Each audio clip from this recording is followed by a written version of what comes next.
Hello everyone, welcome to mechanical educational forum. आशा है आप सभी बहुत अच्छे होंगे। तो जैसा कि मैंने आपको बताया था कि आपके सेमेस्टर एग्जाम में बेसिक थर्मोडायनेमिक्स या दूसरे किसी सब्जेक्ट में जितने भी न्यूमेरिकल आए हुए हैं, मैं उन सब का सेपरेट वीडियो बनाऊंगा वन बाय वन करके। हर एक वीडियो में हर एक न्यूमेरिकल की चर्चा करेंगे और इससे जितना मैं आपको न्यूमेरिकल बताऊंगा, अगर आप उतना देख लेते हैं तो आपका सेमेस्टर एग्जाम बहुत अच्छे जाने वाला है। और मैं जितने भी न्यूमेरिकल लूँगा वो सभी प्रीवियस ईयर के होंगे और सभी का सॉल्यूशन और पीडीएफ आपको मिलेगा, है ना। पीडीएफ के लिए आप हमारा ग्रुप को ज्वाइन कर लीजिएगा, ठीक है। डिस्क्रिप्शन में दिया होगा लिंक ग्रुप का।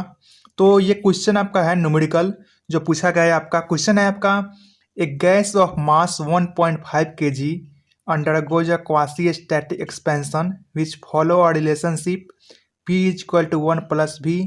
यहाँ पे V जो है आपका स्पेसिफिक वॉल्यूम है, ठीक है। और A और B आपका कांस्टेंट है, यानी प्रेशर और स्पेसिफिक वॉल्यूम में एक रिलेशन दिया हुआ है जो कि ये है। और आपका इनिशियल और फाइनल प्रेशर दिया हुआ है, इनिशियल और फाइनल वॉल्यूम आपका दिया हुआ है। और जो इनिशियल और फाइनल वॉल्यूम है वो स्पेसिफिक के टर्म में नहीं है, लेकिन यहाँ जो रिलेशन है वो स्पेसिफिक वॉल्यूम के टर्म में है। साथ ही आपका स्पेसिफिक इंटरनल एनर्जी का एक इक्वेशन दिया हुआ है और ये भी स्पेसिफिक इंटरनल एनर्जी में P और V का रिलेशन है, ठीक है। यहाँ पर P का मतलब किलो पास्कल यूनिट है इसका प्रेशर का, और वॉल्यूम जो है स्पेसिफिक वॉल्यूम है मीटर क्यूब पर केजी। ये आपका क्वेश्चन है, मेंशन है। पूछ रहा है आपसे कि नेट हीट ट्रांसफर कितना होगा और मैक्सिमम इंटरनल एनर्जी कितना होगा। यहाँ पर आपको ध्यान देना है, वो मैक्सिमम इंटरनल एनर्जी पूछा है, मैक्सिमम स्पेसिफिक इंटरनल एनर्जी नहीं पूछा है। इंटरनल एनर्जी पूछा है, वो भी मैक्सिमम। तो चलिए इस क्वेश्चन को सॉल्व करते हैं। तो क्वेश्चन को समझने के लिए पहले आपको क्या करना होगा, गिवन डाटा लिखना होगा। गिवन डाटा लिखने के बाद आपको ये देखना है कि हमसे ये पूछा क्या है। गिवन डाटा आप सारा लिख लेंगे। उसके बाद आप देखेंगे कि आपसे ये पूछा है हीट ट्रांसफ़र कितना होगा। तो हीट ट्रांसफ़र निकालने के लिए हमें दो चीज़ें चाहिए, एक तो आपका इंटरनल एनर्जी चाहिए और दूसरा वर्क डन चाहिए। तो इंटरनल एनर्जी निकालने के लिए आपका इक्वेशन एक दिया हुआ है क्वेश्चन में, लेकिन वर्क डन निकालने के लिए कुछ नहीं दिया है। लेकिन जब आप इस इक्वेशन 1 को देखेंगे, है ना, तो इसमें पी की निकालने का एक तरीका है। क्या तरीका है, चलिए उसको देखते हैं। यहाँ पे आप क्या करेंगे, आप इक्वेशन 1 से इसका दो इक्वेशन बनेगा। P1 is equal to A plus B V1 first equation, P2 is equal to A plus B V2। P1 और P2 का वैल्यू दिया हुआ है, V1 और V2 का वैल्यू दिया हुआ है। इस वैल्यू को इसमें पुट करेंगे जिससे आपका A और B का वैल्यू फाइंड आउट होकर निकल आएगा।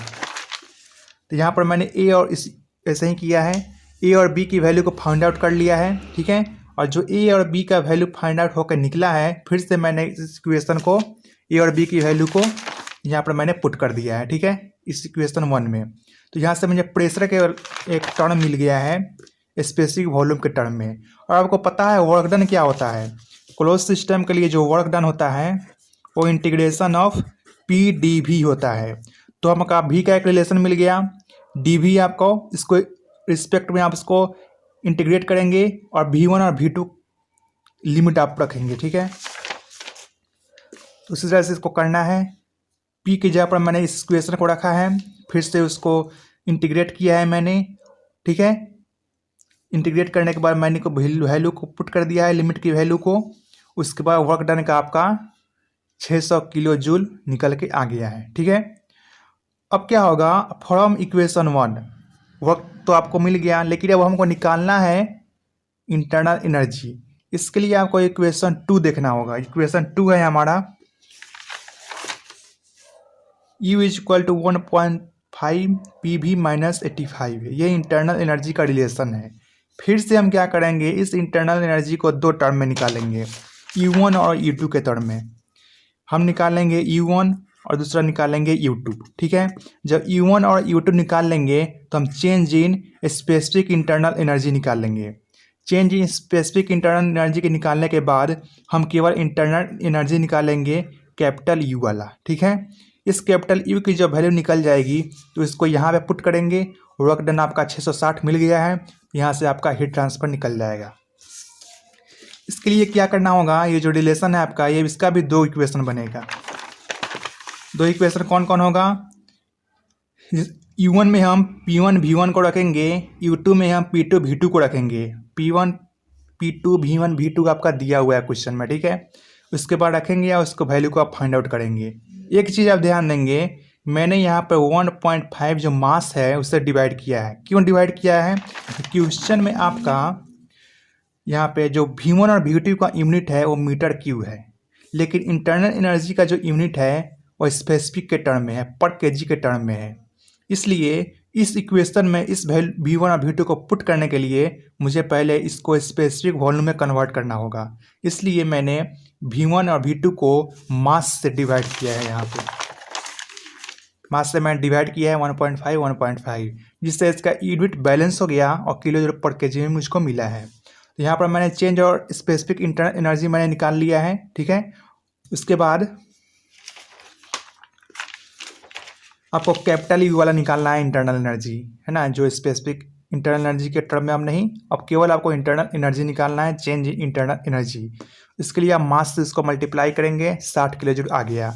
नेट हीट ट्रांसफर यहाँ पर इस वैल्यू को रखेंगे, उसके बाद आपका हीट ट्रांसफर निकल के आ जाएगा 660 किलो जूल। ये आपका फर्स्ट आंसर आ गया। अब दूसरा पूछा है आपके मैक्सिमम इंटरनल एनर्जी क्या होगा। तो इंटरनल एनर्जी का रिलेशन ये दिया हुआ है। हम क्या करेंगे, जो P की जो वैल्यू निकाले थे हम यहाँ A और B के वैल्यू फाइंड आउट करके, ये वाला इस P की वैल्यू को निकाल कर यहाँ पर डाल देंगे, ठीक है।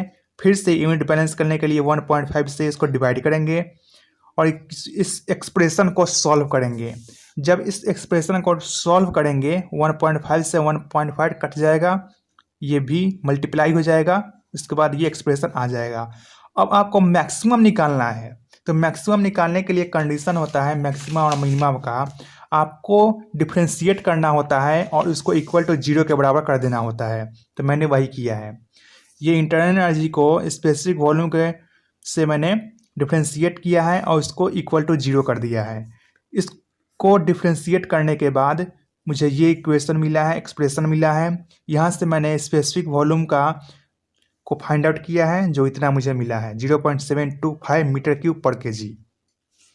और फिर जो ये वॉल्यूम मिला है मुझे, फिर से मैं इस स्पेसिफिक वॉल्यूम को इस इक्वेशन में पुट कर दूंगा, ठीक है ना। इस इक्वेशन में पुट करने के बाद मुझे यू की वैल्यू मिल जाएगी, यू मैक्सिमम की वैल्यू मिल जाएगी, है ना, यू मैक्सिमम की वैल्यू मिल जाएगी। ये मैक्सिमम की वैल्यू मिल गई। यू मैक्सिमम ये स्पेसिफिक इंटरनल एनर्जी के टर्म में है, लेकिन मुझे क्वेश्चन में जो आपका कैपिटल यू वाला पूछा है, तो ये जो वैल्यू मिला है उसको हम 1.5 से मल्टीप्लाई कर देंगे, हमारा ये वैल्यू फाइंड आउट होकर निकल जाएगा। तो ये है दूसरा आंसर आपका क्वेश्चन। अगर आपका क्वेश्चन में कोई भी डाउट रह गया है तो आप कमेंट करिए, नहीं तो हमारे ग्रुप में जाइए और वहाँ से अपने डाउट को पूछ सकते हैं, ठीक है। मिलते हैं नेक्स्ट मेडिकल के साथ। वीडियो कैसा था जरूर बताइएगा। मिलते हैं नेक्स्ट वीडियो में। Thank you.